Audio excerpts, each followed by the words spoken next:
Bueno, gracias por la oportunidad de explicarle esto a mis hermanos argentinos sobre lo que significa el fenómeno venezolano y lo que hemos estado viviendo por décadas, porque es importante recordar también que esto no viene sucediendo en los últimos 20 años, 24 años en Venezuela.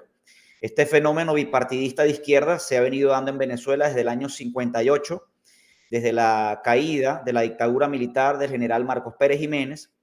Y a pasar del tiempo se hizo un acuerdo bilateral, un acuerdo bipartidista entre dos partidos fundamentales en Venezuela o tradicionales, que era Acción Democrática y COPEI. Ellos tuvieron, y de orígenes izquierdistas, de orígenes socialistas, ¿no? Estos partidos. Recordemos que, y le recuerdo a la audiencia, que entre los años 20 hasta los años 50, 60, en Venezuela se organizaron grupos procomunistas, pro Fidel Castro, pro revolucionarios, para llevar las ideas marxistas a Venezuela, solamente que no tenían entrada porque el régimen que estaba establecido en Venezuela era un régimen que combatía el comunismo, que combatía lo que estaba pasando en otras latitudes. Más o menos parecido a lo que pasaba en Chile, ¿no? Con Pinochet. Y esto evitó que estas ideas marxistas tuvieran fuerza en Venezuela. Pero con el pasar del tiempo fue penetrando en las universidades, en las secundarias, y esto reforzó mucho hasta la caída de ese régimen militar el 23 de enero de 1958. A partir de ahí se genera el fenómeno bipartidista de Acción Democrática y COPEI. Este fenómeno llevó a un desgaste político profundo en Venezuela, lo que ocasionó que el 4 de febrero de 1992 se produciera un fenómeno de irrupción de una supuesta salvación para sacar a Venezuela del atolladero donde estaba, causado por estos izquierdistas.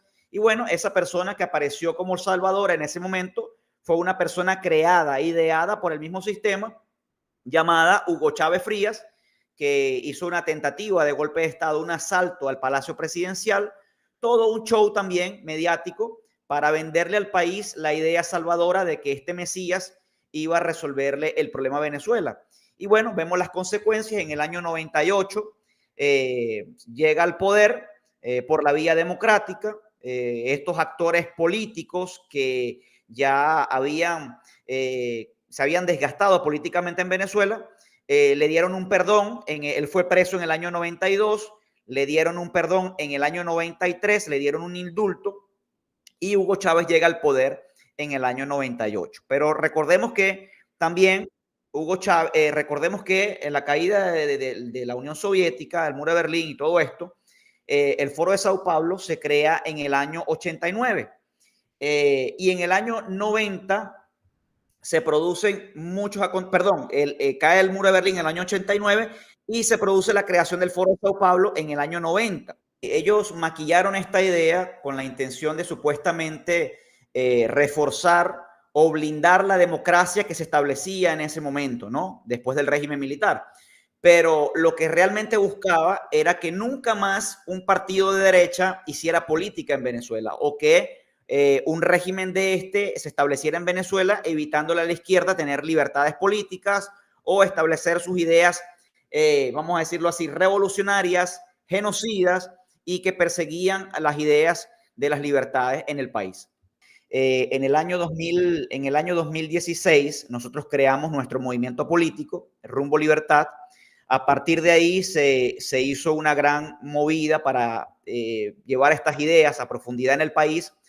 Se acrecentó la persecución política que ya teníamos ya desde el año 2007, porque nosotros veníamos haciendo resistencia en las calles desde el año 2007 hasta el año 2017.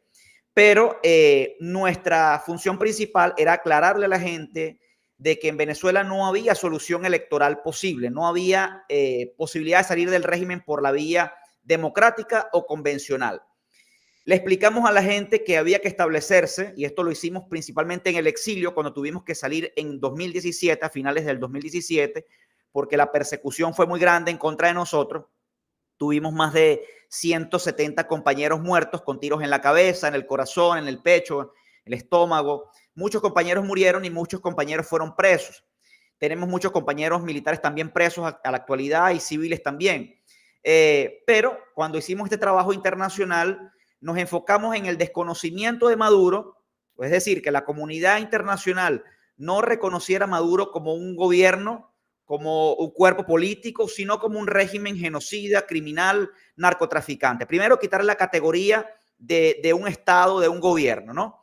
Y segundo, nuestra propuesta se basaba en la creación de un Estado mayor para la liberación de Venezuela.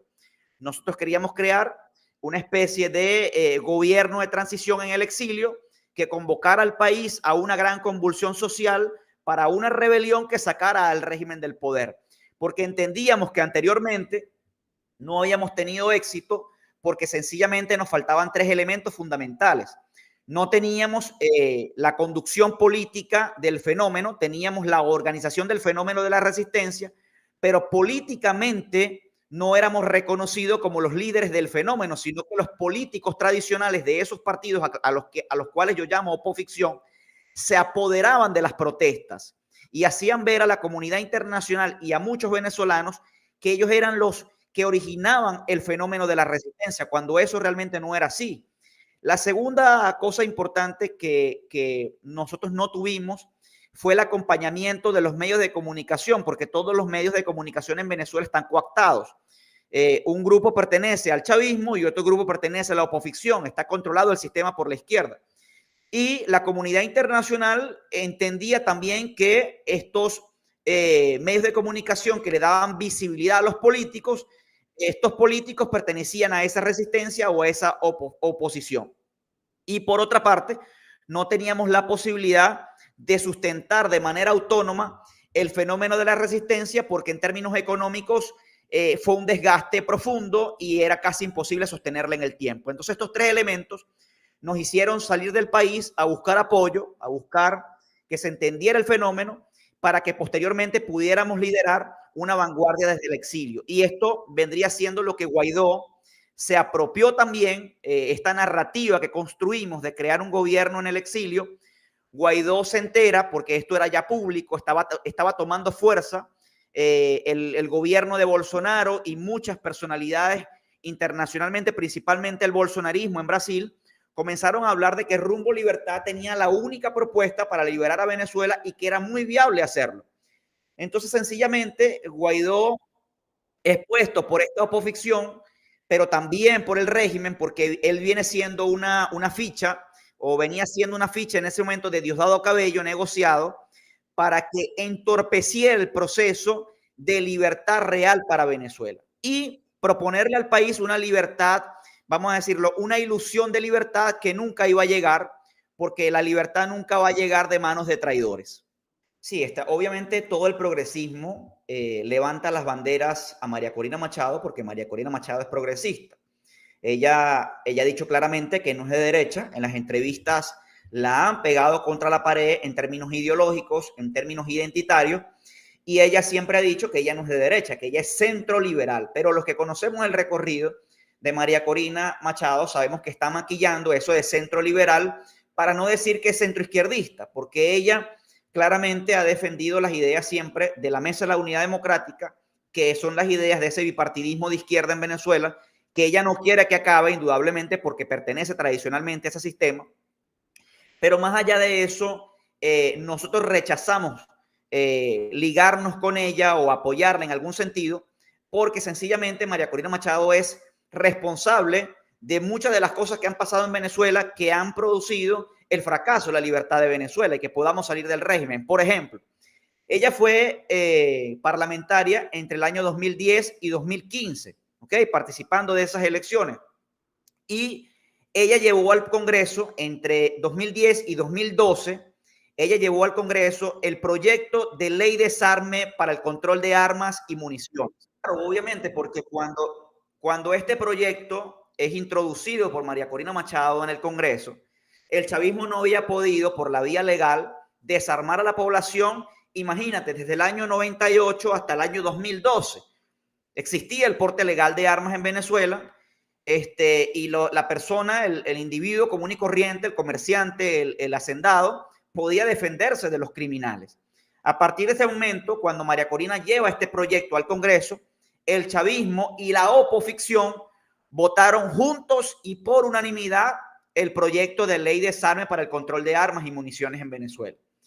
Y Y aquí claramente comienza a desarmarse a los legalmente armados, a las personas que defendían la propiedad privada, a la familia, que defendían su libertad, y los delincuentes comienzan a armarse aún más en Venezuela y a violentar aún más las propiedades y a envalentonarse más de lo que ya existía con los colectivos y todos estos grupos criminales en Venezuela.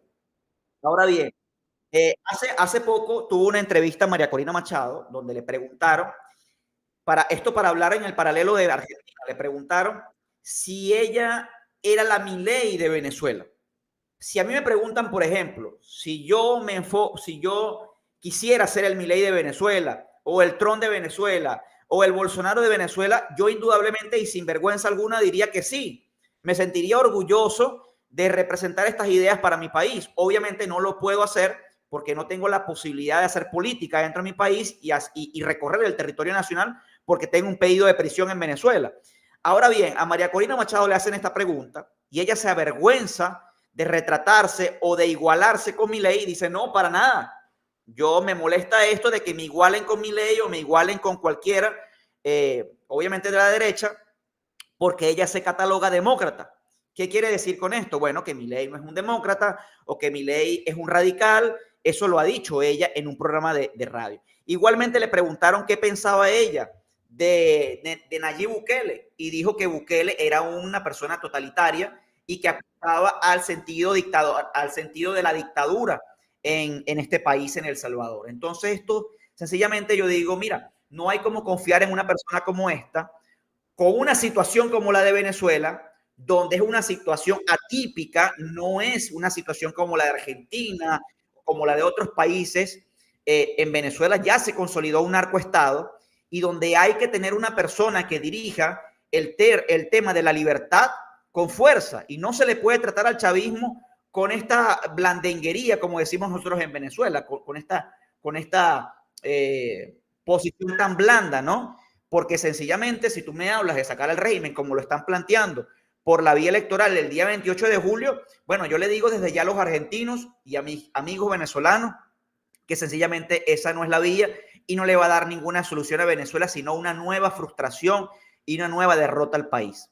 ¿Qué será el designio, el deparo del destino para que, digamos, la fuerza del pueblo en este intercambio con otros países podamos acompañar? Porque nosotros siempre tenemos claros que la acción de San Martín, Bolívar, etcétera, fueron iniciadas con Miranda, digamos, sí, cuando lo pensaban allí en Inglaterra en aquellos tiempos. Bolívar era mucho mayor, ¿no? Perdón, Miranda era mucho mayor. Sí, pero es como un poco un padre de estas ideas, sí, ¿no? Sí, sí, claro, fue el iniciador de todo. Exacto. Eduardo, porque ya tenemos pero yo quería referirme al respecto del poder que significa, digamos, cuando ese oficialismo, nosotros tenemos que sacarle a Cristina, pero Cristina no tenía en su mano, en todo caso le sacó el poder a los militares, pero no era Cristina los militares. No sé si me explico. Yo como lo dice Eduardo, es un caso atípico. Bueno, pero yo quiero, digamos, porque alguna de la audiencia nos están escuchando, es decir, Venezuela, a ver, nosotros acá estuvimos durante los 70 luchando contra la guerrilla. ¿Sí? Pero ahí es que el ejército tomó el control y maneja la cosa política. ¿Así es, Eduardo? Bueno, fíjate, hay unas características que no son del todo 100%, ¿ok? Fíjate que el régimen logró hacer una limpieza de las Fuerzas Armadas, porque la Fuerza Armada venezolana históricamente nunca ha sido comunista, ¿ok? Bien. Y yo tengo la certeza de que el chavismo está sostenido en el poder por dos cosas fundamentales, ¿no? Una es el tema del miedo que le inyecta a la población. O tres cosas fundamentales: el miedo a la población, la opoficción, y lo otro sencillamente es el tema del dinero, el narcotráfico, ¿okay? Entonces esos tres elementos son fundamentales para la estabilidad del régimen en el poder. Si nosotros tuviéramos los tres elementos que ya les mencioné anteriormente como nuestros, que necesitamos, yo estoy seguro que contaríamos con las Fuerzas Armadas patrióticas que están en silencio, porque inclusive muy importante cuando Guaidó fue reconocido por Donald Trump y por 60 países en el mundo, El mayor miedo que yo tuve y que se lo comuniqué a muchas personalidades de las Fuerzas Armadas en Venezuela, porque las teníamos en comunicación, era de que esta Fuerza Armada que estaba en silencio, callada, esperando que una figura irrumpiera en el escenario político venezolano, obviamente teníamos el miedo de que se fracasara porque el régimen iba a limpiar a las Fuerzas Armadas de estos funcionarios que estaban totalmente silentes dentro de las Fuerzas Armadas. Como ocurrió cuando la Fuerza Armada venezolana vio que existía una persona llamada Juan Guaidó, se pusieron al servicio de Guaidó más de 5.000 efectivos en menos de una semana al mando de Guaidó. ¿Ok? Estos militares pasaron la frontera con Colombia, Guaidó los saludó, Guaidó volvió a Venezuela y dejó a estos militares en el exilio sin posibilidad de volver a Venezuela. Es decir, Guaidó ayudó al régimen a limpiar la Fuerza Armada. Y esto lo ha venido haciendo la oposición con el chavismo desde el año 2002. Porque recordemos que Hugo Chávez fue sacado el 11 de abril del año 2002 del poder, no por el pueblo solamente, sino por la población en la calle y por el ejército venezolano que lo sacó del poder el 11 de abril. ¿Ok? Chávez vuelve al poder el día 13 de abril porque la oposición se fue a los medios de comunicación que ellos controlan para decirle al resto de la población que esto era un golpe de Estado y no era democrático y que Hugo Chávez tenía que volver al poder. Es así como Chávez vuelve al poder y como los militares auténticos tuvieron que salir corriendo de Venezuela o esconderse o quedarse callados dentro de las Fuerzas Armadas porque sencillamente la oposición venezolana o la falsa oposición entregó el proceso de liberación de Venezuela. Entonces hemos tenido constantemente una develación, una entrega, un colaboracionismo sistemático que no nos permite librarnos del régimen chavista porque tiene su bastón más fuerte, su pata más fuerte en la oposición en Venezuela, que es la reconocida por los venezolanos o por el resto del mundo. Y esto tenemos que evitarlo porque sencillamente ahí está la clave para la libertad de Venezuela. Perfecto. Muy claro. Che, Tú me decías algo importantísimo hace unos segundos también, que cuál sería la clave para que otros países o la derecha internacional tenga éxito. Yo creo que lo fundamental es lo que estamos haciendo, pero hay que hacer un esfuerzo mucho más fuerte en el tema de las reuniones periódicas, de los foros, de los encuentros que podemos tener, acrecentarlos y reconocernos entre sí como las figuras notables o importantes para que estas ideas tengan éxitos en nuestros países. Porque, por ejemplo, es un error que la derecha internacional, y no voy a nombrar algunos partidos porque sé que, por ejemplo, en el caso de Milei, en el caso de Bolsonaro no lo ha hecho, pero es un error que otros movimientos o figuras de la derecha internacional reconozcan a figuras como Juan Guaidó o como María Corina Machado como la derecha venezolana. Bien. Porque sencillamente esto obstaculiza el proceso de la libertad de Venezuela. Perfecto. Eduardo, lo que pasa es que ocurre que hay desconocimiento y también por eso es muy interesante el manejo de la manipulación. Tenemos muy pocos minutos para Italia. Es la clave. La contraficción, como dijiste, oposición. Eduardo, te hago una preguntita solamente final para pero quedemos abiertos para construir. El tema está para seguir. Nos tira una soga, o sea, decir...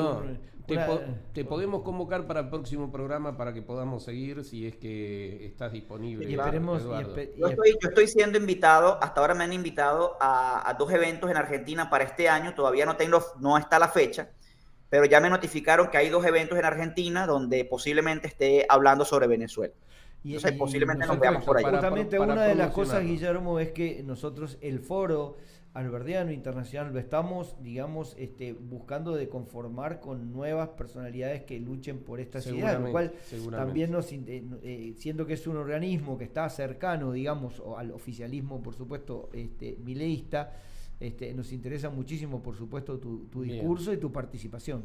Vamos a estar anunciando entonces cuando vengas aquí, pero previamente, si tú mismo lo puedes promocionar al evento en el cual vas a participar. Solo te quiero hacer la última pregunta final. Sabemos que tenés una amistad muy estrecha con Bolsonaro y también quiero que me cuentes, porque tenés una relación muy estrecha con María Fernanda Cabal. ¿Quién es María Fernanda Cabal?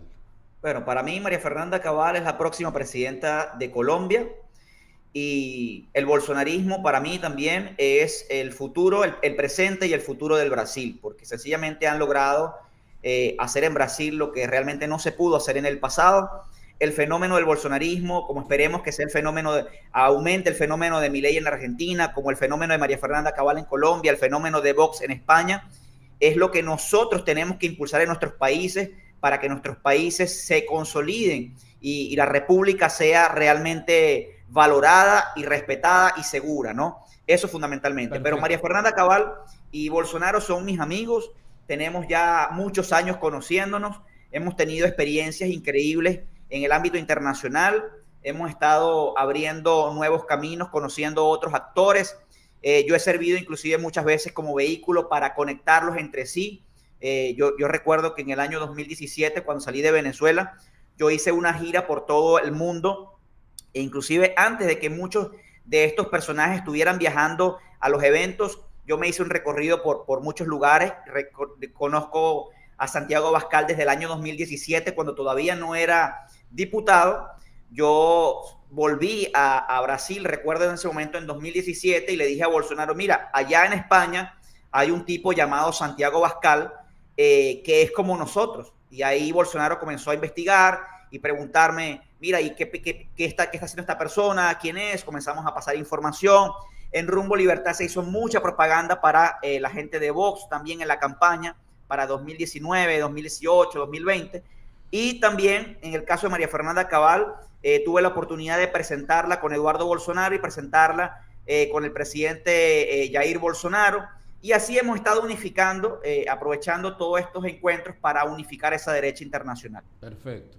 Perfecto. Eduardo, podemos convocarte la semana que viene o la semana entrante y seguimos con la complejidad de tu país que da para mucho para mucho, para la explicación. Con la esperanza y la paciencia de que todos estos años no están en vano y que por algo se dará y ya tendrá sus frutos cuando haya un consenso internacional. Así Eduardo, es, hermano. Muchísimas gracias por todo tu tiempo y tu predisposición y bueno, la diferencia de horario también. Muchísimas gracias de verdad y seguimos aquí en la lucha. Tenemos digamos, porque no tenía mucha idea lo que contás de todos de tus compañeros, cuántos de ellos han sido muertos, digamos, en esta lucha. Y una de las cosas realmente que son de valor es que la libertad venga junto con la paz. Y tal vez estemos hablando por ahí con un posible potencial primer ministro o presidente de Venezuela el día de mañana. Por supuesto. ¿Por qué no? ¿Qué duda si está en la batalla. Eduardo, querido, un fuerte abrazo. Muchísimas gracias. Gracias, mi hermano. Gracias, fuerte abrazo. Amigo. Mil bendiciones. Gracias por la oportunidad. Gracias. Adiós. Chau.